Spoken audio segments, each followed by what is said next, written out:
इन तस्वीरों में विपक्षी एकता और कर्नाटक का चुनाव और उसमें अल्पसंख्यक ओबीसी को भी हम रखेंगे इसमें, ओबीसी जनगणना, और जिसको आप याद कीजिए कि इसी कर्नाटक में राहुल गांधी ने एक नारा दिया था, जिसकी जितनी हिस्सेदारी उसको उतना हक। और ये नारा कहीं ना कहीं इतिहास की तरफ हम लोगों को लेके गया था जब राहुल गांधी ने ये नारा रखा था। और यहीं से शुरुआत हुई थी कहीं ना कहीं अलग अलग पार्ट में वोटर्स को लुभाने की। ज़रा और समझना चाहूँगा आपके ज़रिए कि 2024 आते आते क्या ये नारा और बुलंद होते हुए हम देख रहे हैं? क्योंकि कर्नाटक की तस्वीर साफ ही नहीं, कर्नाटक का जो रिजल्ट है उसका ऑपरेशन अगर कीजिए तो बहुत सारे ऐसे आंकड़े आ रहे हैं जो आने वाले समय में कांग्रेस के लिए बहुत फ़ायदेमंद साबित होने वाले हैं। और ख़ासकर मध्य प्रदेश छीनी हुई सरकार जहां है, क्योंकि कर्नाटक में छीनी हुई सरकार थी, वहां से कांग्रेस ने वापस ले ली।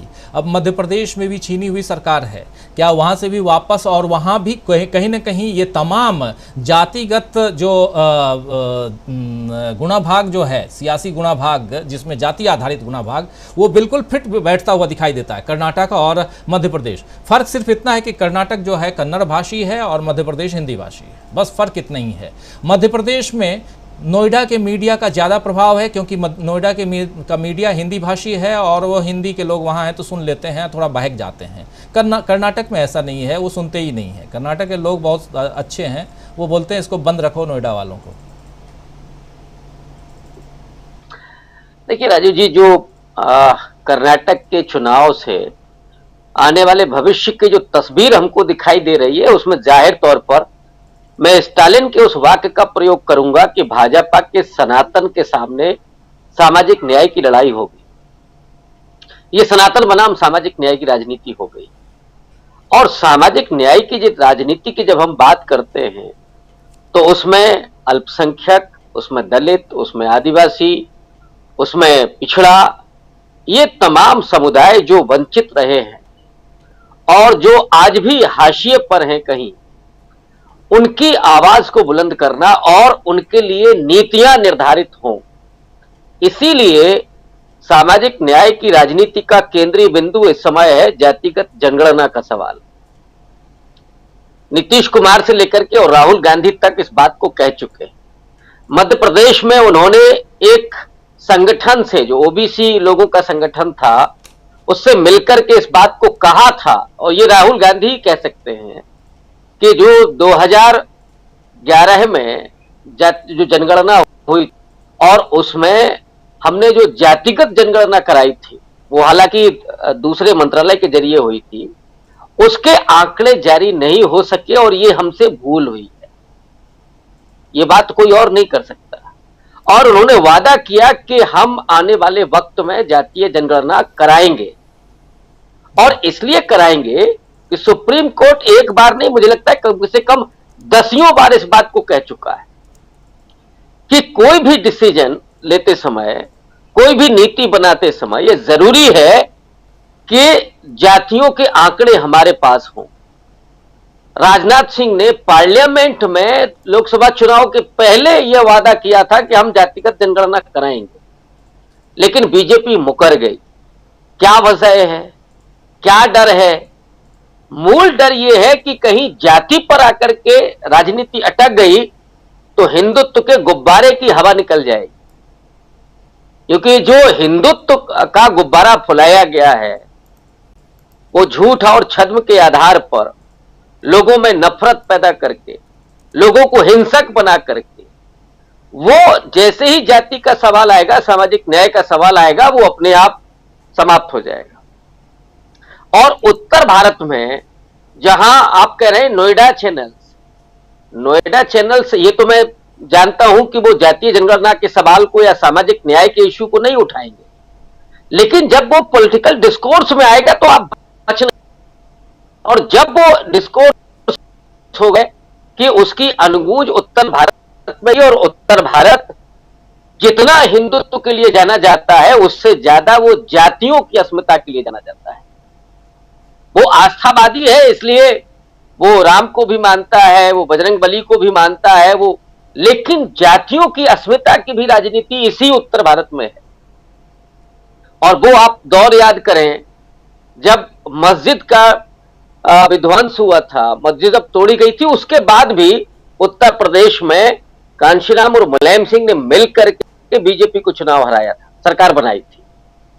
तो ये जो हिंदी भाषी क्षेत्र है वो इस बात है, इसलिए वो उनकी सबसे बड़ी चिंता में है कि कहीं सामाजिक न्याय का सवाल सामने ना आ जाए, जातीय अस्मिताएं सामने ना आ जाएं, जो खास करके हाशिए की जातियों की अस्मिताएं। इसीलिए बीजेपी इस मुद्दे को नहीं छोड़ना चाहती है।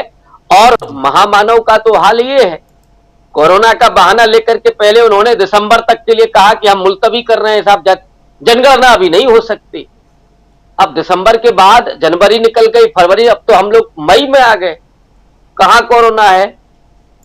आप जनगणना ही नहीं करेंगे। हाँ, इसमें आप अपना कीर्तिमान बना रहे हैं कि चीन से आगे निकल गए, जिसमें मैंने कहा था कि खुद मोदी जी का कोई योगदान नहीं, हम लोगों का अपना अपना योगदान है उस कीर्तिमान में। इसलिए ये डरे हुए लोग हैं। जो लोग कहते हैं ना कि मोदी जी बहुत ताकतवर है, 56 इंच का सीना है, मैं समझता हूं कि सबसे ज्यादा डरे हुए लोग जिस तरह से छिपते हैं, जिस तरह से भागते हैं, वो पूरा जेट श्रेणी सिक्योरिटी में।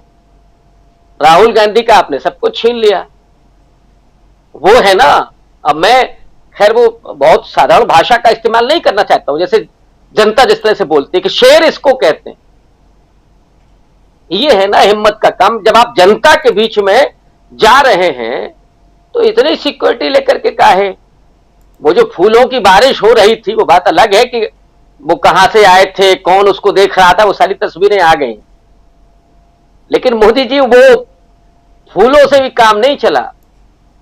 अब आप रहिए पर्दे के भीतर, वहां आपके लिए बहुत सारे फूल हैं, बहुत सुगंधी है।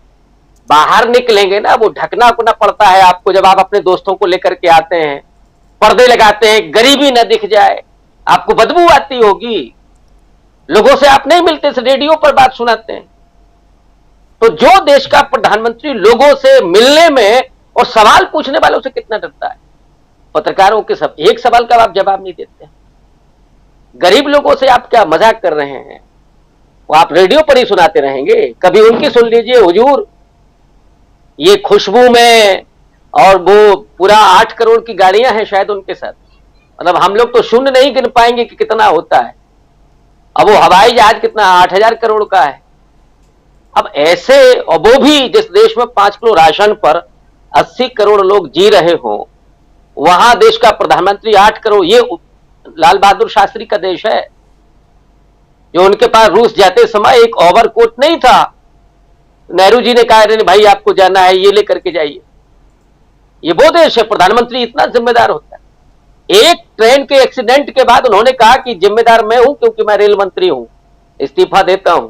यहां तो नोटबंदी में लाइन में लग करके लोग मर गए, पुलवामा में 40 जवान शहीद हो गए, मोदी जी ने उफ नहीं की। कितना बड़ा कलेजा है, आप जरा सोचिए। कोई चिंता नहीं है कि कौन मरता है कौन जीता है। आप सुगंधी में रहिए साहब, आप पर फूलों की बारिश अच्छी लगती है। इस देश के लोगों का जो होता है होने दीजिए, लेकिन जब जनता अपने पर आती है राजीव जी, तो वो क्या क्या छीनती है। रामधारी सिंह दिनकर की वो पंक्ति है कि सिंहासन खाली करो कि जनता आती है। और मोदी जी को उसने दिखा दी तस्वीर कि जब जनता लेती है ना तो बहुत कुछ छीन करके लेती है, फिर आपको आह करने के भी मौका नहीं देती। यही हालात इस समय है। मुझे लगता है कि आने वाले वक्त में भी कुछ ऐसी ही आहें आपको सुनाई पड़ेंगी। वो बात अलग है कि फूलों की वर्षा भी देखने को मिलेगी। जी, फूलों की वर्षा भी मिलेगी।